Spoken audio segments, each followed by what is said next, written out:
উদীচীর কোনো প্রোগ্রামে গেলে আমি আসলে অনেক আবেগ আপ্লুত হই, কারণ উদীচী আমার মাতার সংগঠন। আমি প্রথম যখন কলেজে পড়ি তখন সংগঠনের সাথে এক রাগারাগির মধ্য দিয়ে আমি উদীচী করতে শুরু করি। তখন উদীচী বানান আমি জানতাম না। উদীচীর আমাদের প্রথম যে ব্যানার সেটা লেখা ছিল রস্যৌ দয় রস্যইকার চয় দীর্ঘইকার, মানে যে সংগঠনের সাথে আমি যুক্ত, মানে ছাত্র ইউনিয়নের সাথে যুক্ত, আমি বললাম ছাত্র ইউনিয়ন আর করবো না, উদীচী করবো। এখন উদীচী করতে গিয়ে দেখলাম যে ওই বানান ওইটা, কিন্তু যখন খুলনায় ব্রাঞ্চ আনতে গেলাম তখন দেখলাম শাখাটা আসলে আলাদা, মানে না বানানটা আলাদা। তারপরে দেখলাম যে মূলত ভাগ হয়ে আর কোনো লাভ নেই, কারণ যারা ওখানে উদীচী করে তারা ওই আগের সংগঠনেরই লোকজন।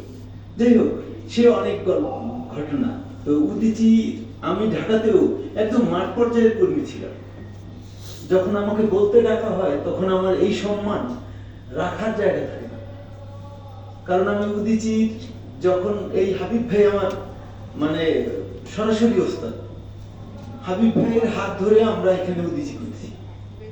তো তখন যে উদীচী করার যে ডেডিকেশনটা ছিল, সেই ডেডিকেশনটা কেমন ছিল যে আমি ঢাকা থেকে এই যে শফিউদ্দিন স্যারের বাড়ি রায়পুর বা ধরেন ওর কাছে যেটা নরসিংদী, মানে এটার নাম হলো সাথে থানাটা হলো না বেলাপুর রায়পুর, আর একটা থানা হলো মনোহরদী। মনোহরদীতে উদীচী করার দায়িত্ব আমার ছিল। তো সেখান থেকে আমি শুনি যে শাহাবুদ্দিন আমাদের শফিউদ্দিন স্যারের কথা আমি ওখানে বসে শুনি। তখন আমি অলরেডি নরসিংদীতে ফিট হয়ে গেছি, মানে ওখান থেকে উদীচীর কাজ করে তারপরে আমি ঢাকায় আসি। তারপরে ধরেন কাপাসিয়া যেতাম, বা এই যে রায়ের বাজার বা কল্যাণপুর, না রায়ের বাজার কল্যাণপুর, এই টোটাল জায়গাগুলোতে তখন আমি কাজ করি। মানে এই পর্যায়ে মাঠ পর্যায়ে আমি কাজ করতাম, কি সেটা বলছি।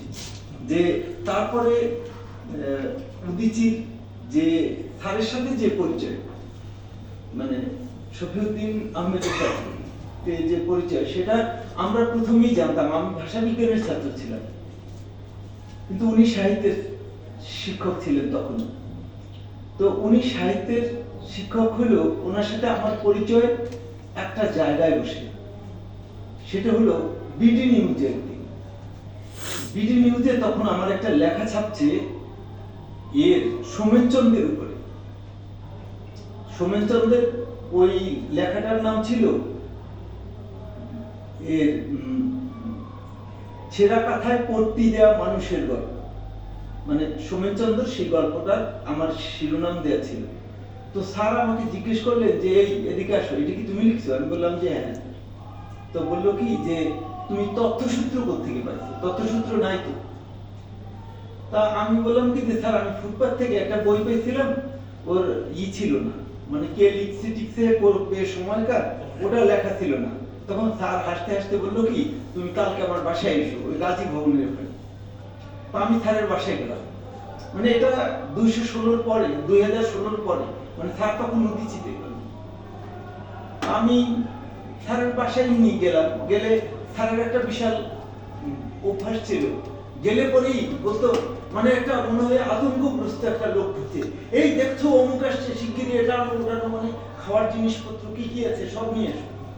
তো স্যার ওরকম ভাবেই আমি খুব অবাক হলাম স্যারের এই যে এই ধরনের এইটা কবি শামসুর রহমানের ভিতরে দেখতাম যে কেউ গেলে এরকম ভাবে, বা আমাদের ইদু ভাইরও এই স্বভাব ছিল যে গেলে একটা আতঙ্ক, যে কে আসছে দেখো, এই এটা এই মানে খাওয়ার জন্য, খাওয়ানোর জন্য এত যত্ন করতো যে রিসিপশনটা আমার নিজের চেয়ে অনেক বেশি হতো। তো স্যার ওরকম ছিলেন। স্যার আমাকে বললো তুমি কি বইটা নিয়ে আসছো?